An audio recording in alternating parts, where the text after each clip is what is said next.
सच। बद वक्त हम चू बखील गाफल बेनजर बेबाक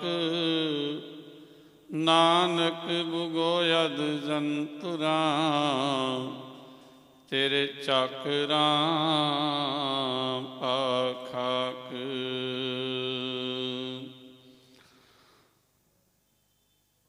जेता जियो पिंड सब तेरा तू अंतर जामी पुरख भगवान। दासन दास कहे जन नानक जेहा तू कराए तेहा हों करी वख्यान। जुगो जुग अटल शब्दो अवतार चमर तखत दे मालक गुरता गदी ते विराजमान सर्व सांझी वालता दी प्रतीक धन धन साहिब श्री गुरु ग्रंथ साहिब जी दी पावन पवित्र गोद दे अंदर जुड़ बैठे गुरु सवारे गुरमुख सतसंगी जानो सारे ही गुरु दी बख्शी हुई फतेह दी सांझ करो। वाहिगुरु जी का खालसा वाहिगुरु जी की फतेह।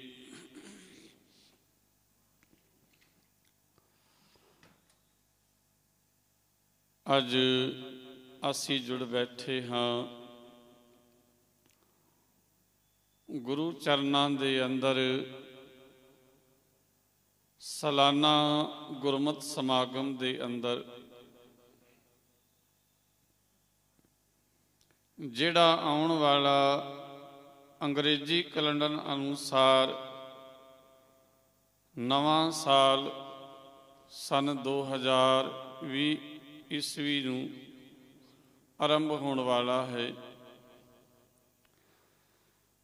सो जदों असी गुरबाणी पढ़ते हाँ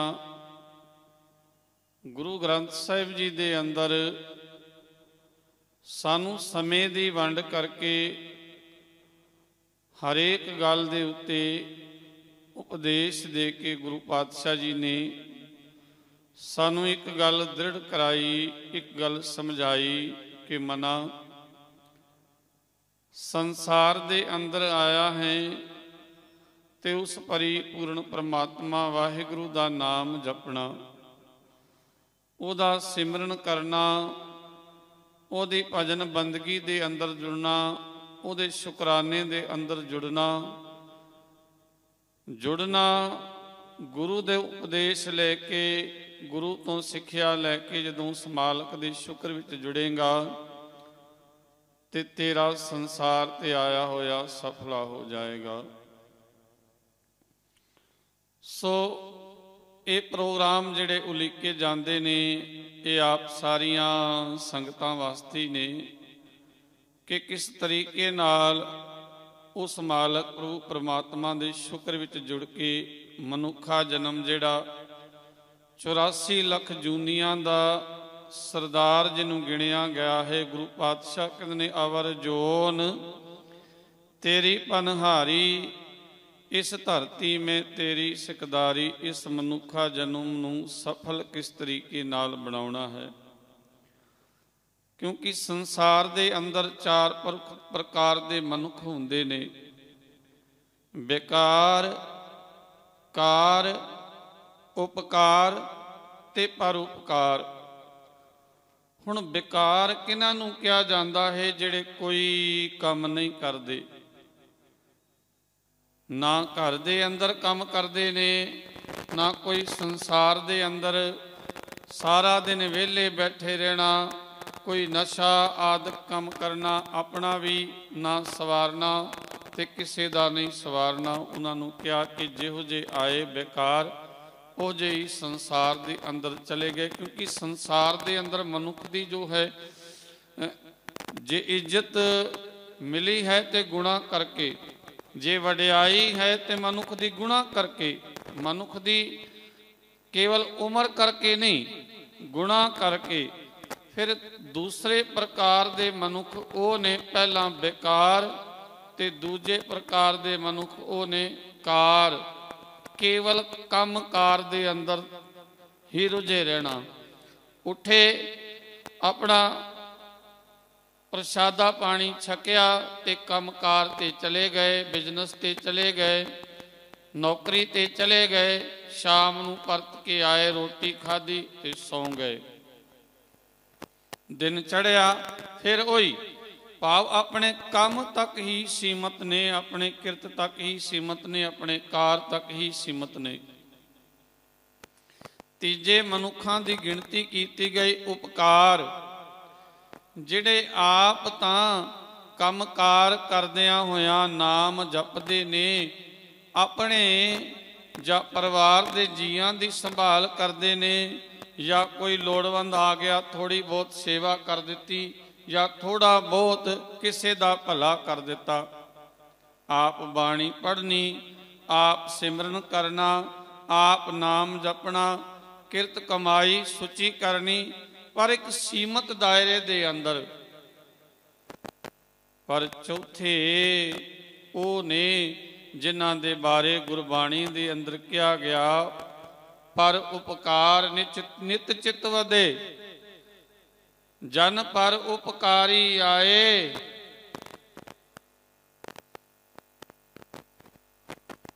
जन्म मरण दूहू में नाही, जन पर उपकारी आए। जी दान दे भगती लैन हर स्यों लैन मिलाए।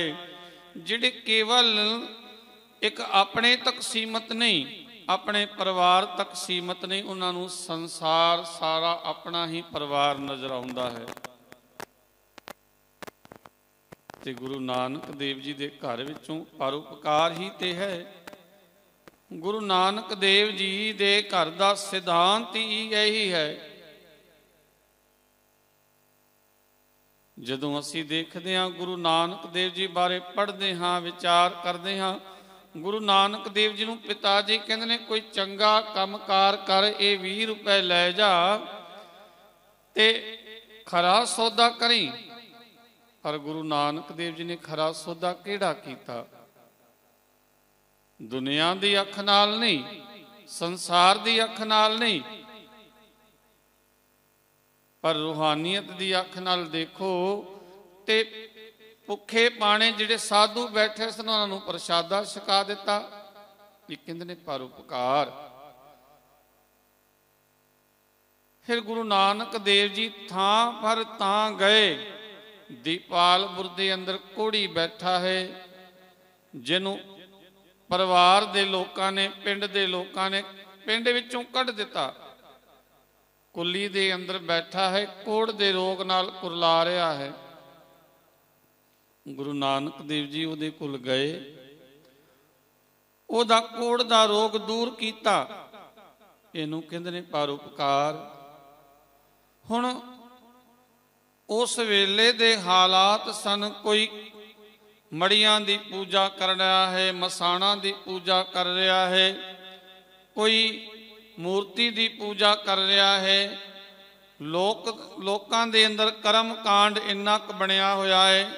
ते गुरु पातशाह जी ने थां पर तां जाके एक निरंकार नाल जोड़िया, सच नाल जोड़िया। हुणे ही बच्ची शब्द पढ़ के गई ना भगत नामदेव जी का, मैं अंधले की टेक तेरा नाम खुंदकारा।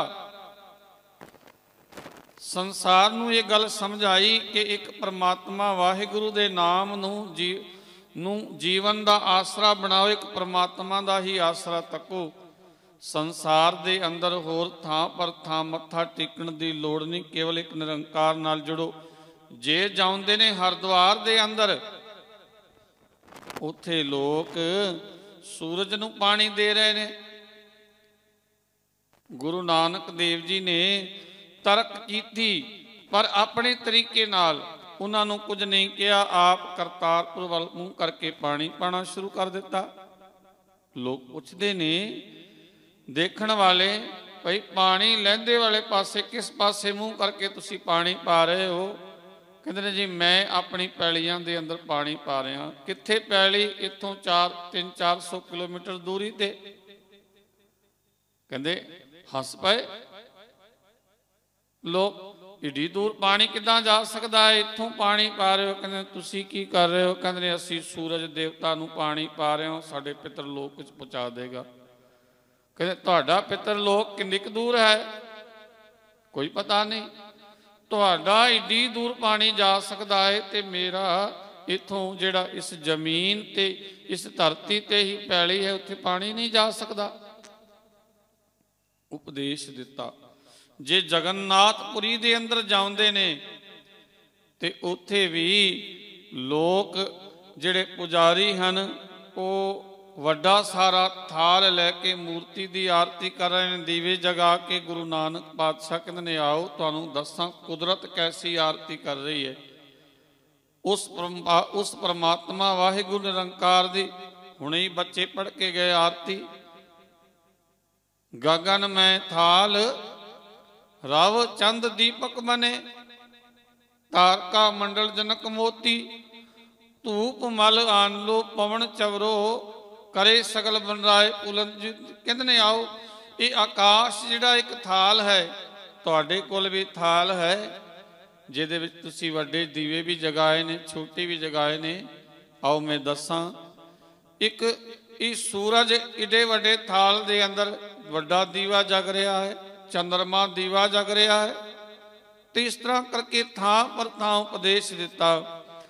हुण जदों असीं सारे गुरुआं दा जीवन पढ़दे हां ते परोपकार ही नित करदे रहे ने।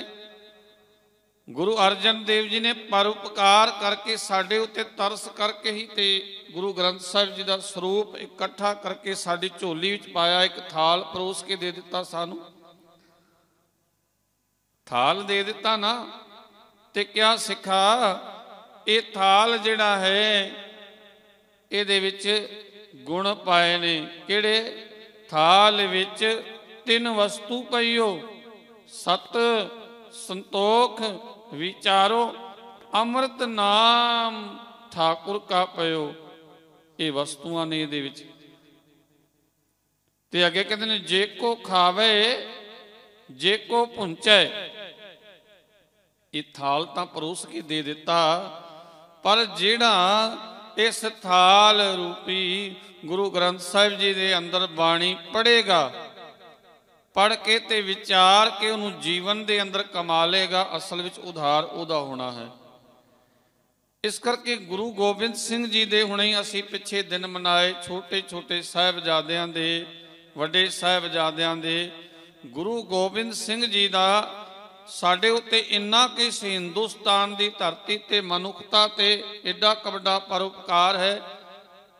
एक अदीब ने जदों गुरु गोबिंद सिंह जी का इतिहास पढ़िया, हिस्टरी पढ़ी, तो उहदा हिरदा कह उठिया अंदरों, क्योंकि जिहड़े सच दे पुजारी, सच नाल प्यार करन वाले, उन्हें कह दिता करतार की सौगंध है, नानक की कसम है, जितनी भी तारीफ हो गोबिंद सिंह की कम है। फिर कहते ने बात करूं ना अब की ना तब की, अगर ना होते गुरु गोबिंद सिंह जी तो सुन्नत होती सब की। जिहदे हिरदे दे अंदर सच दी सच सी, उन्हें सच नूं पछाणिया। हुण लिखण वाला कौन सी? मिर्जा यार अल्लाह खां जोगी, एक मुसलमान। उन्हें सच की परख की ते वो सच का पुजारी बन के फिर उन्हें बड़ा कुछ गुरु गोबिंद सिंह जी बारे लिखिया।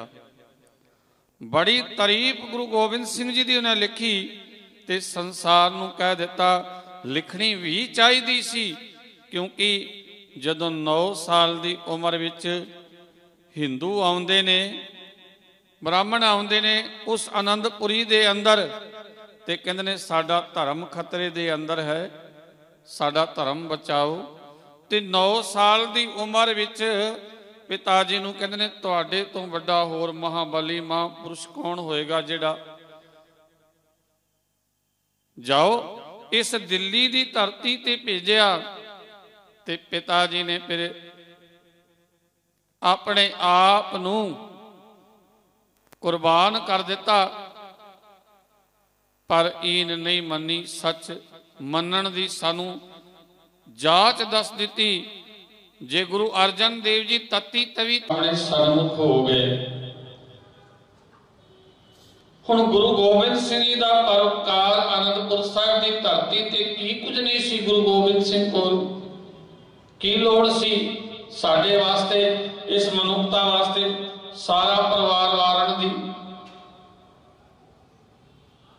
केवल सच की गल कीती ते सच नाल मनुखता नूं जोड़िया। जे आनंदपुर साहिब का किला छड़िया है ते फिर सानू दस रहे ने कि सिखा, जे तेरे उत्ते भीड़ा पै जाए, मुसीबत पै जाए, सरसा दी नदी ते बैठ के सानू नेम निभाउण दी जाच दसी। केवल सुख दे अंदर नहीं, जदों तेरे उत्ते वड्डी तो वड्डी मुसीबत भीड़ा बन आवे उदों भी तू उस मालक दा शुक्र ही करना है। ते एक पासे तीरां दी बछाड़ किरपाना चल रही ने, शस्त्र नाल कट वड हो रही है, पर दूजे पासे नेम निभा रहे ने अमृत वेले दा। ते जे परिवार 3 हिस्सियां दे अंदर वंडिया गया ते फिर चमकौर दी गड़ी दे अंदर पुजे ने, उत्थे भी 2 पुत्र अखां दे सामने बैठे ने। उन्हां नूं अपने हाथी जंग दे अंदर तोड़ के शहीद करा के ते आप बैठे जयकारा छड़ रहे ने। उस मालक दे अगे यही बेनती कर रहे हैं, तेरा किया तेरा तुझी को सौंपते, क्या लागे मेरा भाव। परमात्मा ये दात तू दिती सी, तेरी दात तेनू वापस मोड़ दिती। अंदर वाला जिहड़ा हिरदा है वो सच नाल जुड़िया होया है। परोपकार फिर देखो इधर छोटे छोटे साहिबजादे जे माता गुजर कौर नाल जांदे ने ते कुम्मे मासकी दी कुल्ली विच जांदे ने, ते उस कुम्मे मासकी ने वो भी सच दा नाल जुड़िया। उन्हें अपने कोल थां दिती, कोई वड्डा काम नहीं कीता सी उन्हें, पर उहदे अंदर सच दी भावना सी, सच नाल जुड़िया होया सी। एक रात ठहराया माता जी ते लाला नूं। वो लक्ष्मी ब्राह्मणी जिहड़ी है वो प्रसादा पानी छकाउंदी है। अंदर कोई भावना होर नहीं सी, केवल किसे दा दुख देख के ते किसे दी भावना अंदरों जाग पवे ते सेवा दी भावना, क्योंकि सेवा होंदी ही है आपा समर्पण करके, सेवा होंदी ही है सरेंडर अपने आप नूं करके। भाई कन्हैया जी अज दुनिया भर दे अंदर असीं पढ़दे हां, रैड क्रॉस एक संस्था बनी हुई है। इनू तो 100 साल तकरीबन 1 सदी होया है, पर भाई कन्हैया जी तो गुरु गोबिंद सिंह जी वेले ही जंगा दे अंदर रैड क्रॉस सानू करके दस गए सी परोपकारी वाली वृत्ति के सिखा। केवल अपने ही पानी नहीं पिलाना, अपने तो हर कोई प्या दिंदा है, पर जेड़े दुखी ने, जेड़े होर दुश्मन ने, उन्होंने पानी पियाना किस तरीके नाल पियाया जाता है। भाई कन्हैया जी ने वो परोपकार करके सानू दस दिता कि अपने पानी पियाया ते दुश्मनों नूं भी पानी किस तरीके नाल पियाया। कोई अंदरों वैर भावना नहीं, ना को दुश्मन दोखी आ बाणी के अंदर पढ़दे आ, ना ही को मंदा, ना को बैरी, ना ही बेगाना, सगल संग हमको बनाई। ये बाणी तमाक के संसार नूं दस रहे ने। फिर देखो गुरु पातशाह दे छोटे साहिबजादे जदों जाउंदे ने, गंगू ने कैद करवा लए। एक रात गंगू कोल कट्टी ते एक रात फिर मोरिंडे कोतवाली दे अंदर कट्टी। उस तो बाद जदों ठंडे बुरज के अंदर कैद किया गया। हुण परोपकार की भावना की है। मोती राम मेहरा कोई वड्डा अमीर बंदा नहीं सी। वो कैदियां नूं रोटी देने वाला सी, पर उन्हें गुरु पातशाह जी दे छोटे छोटे लाला नूं, बाबियां नूं, माता गुजर कौर जी नूं केवल दुध छकाया गरम। ते अज सारा सिख जगत उसनूं नमस्कार कर रहा। कोई ज्यादा वड्डी नहीं, केवल 3 रातां गुरमुख विद्वान लिखते ने दुध छकाया। सारा सिख जगत उन्होंने नमस्कार कर रहा, चरणों ते मत्था टेक रहा है।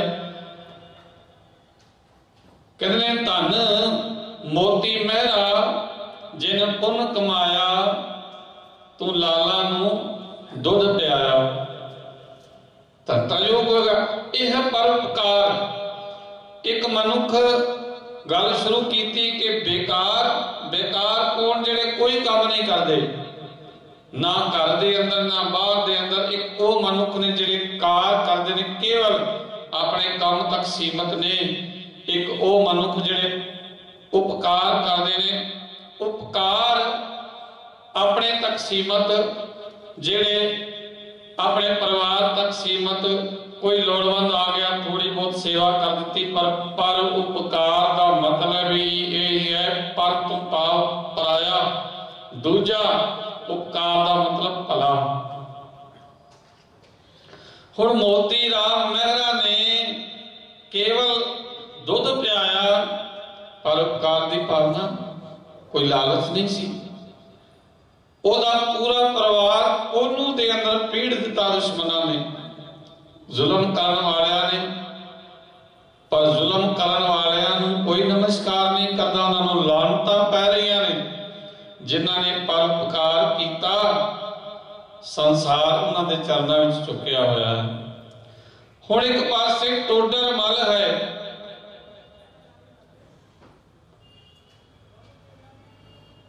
ओदे अंदर भी भावना है कि मैं गुरु के लाला दा अते माता गुजर कौर जी दा संस्कार करां। ते जुल्म करने वाले ने जुल्म की हद कर दी। वो कहता जुल्म करने वाला जालम कहता है तेरे जे ना बच्चों का संस्कार करना है, साहिबजादियां दा, माता दा, ते तेनों थां मुल खरीदनी पैगी। मैं कहना हिंदुस्तान की ये निर्दयी धरती, जिस धरती जिस जिन्हां लोकां नूं बचाउण वास्ते, धर्म की रक्षा करने वास्ते इस दिल्ली के धरती ते अपने पति नूं भेजिया शहीद होने वास्ते, ते ओदे पुत्र का पता नहीं, अजे 2 पुत्रां का पता नहीं। ते वो आप माता जो शहीद हो गई, ओदे संस्कार वास्ते भी थां जिहड़ी है मुल खरीदनी पैगी। ते थां मुल खरीदनी पैगी, ते वो खरीदनी किस तरीके नाल पैगी? कहते ने सोने दियां मोहरां विछाउणियां पैणगियां। कुछ विद्वान लिखते ने खड़ी करके मोहरां सोने दियां रखनियां पैणगियां, तां वो थां मुल्क मिलेगी। जिथे छोटे लाला दा संस्कार होना है, माता जी का संस्कार होना है, ते उस भावना वाले ने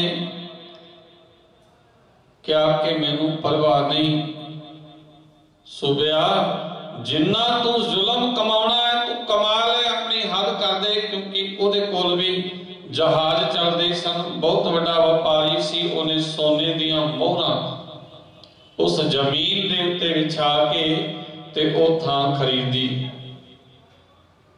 जिथे अज गुरुद्वारा ज्योति स्वरूप है। उस अस्थान ते अज संसार वाल तकदे हां कि साडे परिवार का एक जी भी चढ़ाई कर जाए, असीं कहते हैं फलाना सिंह आ जाए। जे परिवार का जी इत्थे कोई नहीं, बाहरले मुल्कां विच है, अमरीका, इंग्लैंड, कनेडा, कनेडा ते उत्थों आ जावे, फिर संस्कार करांगे। धन धन साहिब श्री गुरु गोबिंद सिंह जी, तेरा इस मनुखता वास्ते परोपकार, साडे वास्ते परोपकार तो इतना वड्डा कीता कि तेरे दो पुत्रां दे शरीर ते तू कपड़ा नहीं पाया, उन्हां नूं चमकौर दी गड़ी दे अंदर एवें ही छड़ के चला गया। ते सतगुरु सच्चे पातशाह हुण तेरे इन्हां छोटे साहिबजादियां दा, माता गुजर कौर दा भी अंतिम संस्कार होने लगा है, पर तू उन्हां दा भी मुंह नहीं देख सकदा। ना तू अपने हथी उन्हां नूं लांबू लाया, ना तू अपने हाथी उन्हां नूं इशनान कराया, ना तू उन्होंने अपने हथी नाल सजा के उन्हां दा संस्कार किया। कितना बड़ा परोपकार है धन धन साहिब श्री गुरु गोबिंद सिंह जी का। फिर देखो चारे साहिबजादे शहीद हो गए, इतने शरीर दे उत्ते दुख झल के ते जदों दमदमा साहिब की धरती ते बैठे ने सतगुरु, ते उत्थे गुरु के महल माता सुंदर कौर जी आउंदे ने, पुछदे ने कि सारे सिख नजर आ रहे हैं, मेरे लाल नजर नहीं आ रहे, साहिबजादे नजर नहीं आ रहे। फिर साडे वर्गे उस उत्थे सामने बैठे सन, कह दिता कि इन पुत्रन के शीश परिवार दी सुतचार, चार मुए ता क्या हुआ, जीवत कई हजार। असी अपने मनां दे अंदर झात मारीए, असी गुरु गोबिंद सिंह जी दे लाल हां। गुरु गोबिंद सिंह जी ने साडे उत्ते इतना बड़ा परोपकार कीता, ते असी कोई कर्ज उतार रहे हैं कि नहीं उतार रहे। इस करके प्यार वालियो, असी अपने मन के अंदर झात मारीए कि असी कित्थे खड़े हाँ, साडी विरती कित्थे है, साडी सोच कित्थे है, साडी विचारधारा कित्थे है। असी गुरु नानक देव जी की विचारधारा नूं, गुरु गोबिंद सिंह जी की विचारधारा नूं अपने जीवन के अंदर धारण किया है कि नहीं। जे अजे तक नहीं किया तो अज तो बाद मन बढ़ाओ कि धन धन साहिब श्री गुरु ग्रंथ साहिब जी, असी तुहाडा पल्ला पकड़ना है। जिन्हां ने अजे तक जो चरनी नहीं लगे, जिन्हां ने अमृत नहीं छकिया, अमृत छक के गुरु वाले बनो। ते जेड़े गुरु पातशाह जी दे चरनी नहीं लगे अजे, प्यारिओ दुनिया दियां कितनियां भी पढ़ाइयां कर लो, पर गुरु ग्रंथ साहिब जी की भी जरूर पढ़ाई करो, बाणी जरूर पढ़ो। गुरु ग्रंथ साहिब जी का जे असी एक दिन विच 4 पत्रे रोज पढ़ांगे ते 1 साल तो पहलों श्री सहज पाठ साहिब संपूर्ण हो जाएगा। इस करके बाणी जरूर पढ़ो, बाणी अते बाणी दे धारनी बनो, गुरु वाले बनो। उस कलगियां वाले नूं उहदे सिद्धांतां नूं जीवन के अंदर धारण करके उहदे सामने सरखरू हो सकी कि सतगुरु सच्चे पातशाह तू साडे उत्ते बड़े परोपकार कीते ने, असी तेरे परोपकारां दा असी जो है कर्ज नहीं उतार सकते, पर हाँ असी कोशिश करांगे कि इस गुरु की कृपा जरूर होएगी। सो आओ सतगुरु रहमत करे, गुरु की कृपा साडे ते भी हो जाए। असी जदों अरदास करांगे सतगुरु कृपा करनगे, गुरु का पल्ला पकड़ के उस मालक के शुक्र विच जुड़ के संसार ते आया इस मनुखा जन्म नूं सफला कर जावांगे। भुला चुका दी खिमा। हुण भाई रवनीत सिंह जी जिन्हां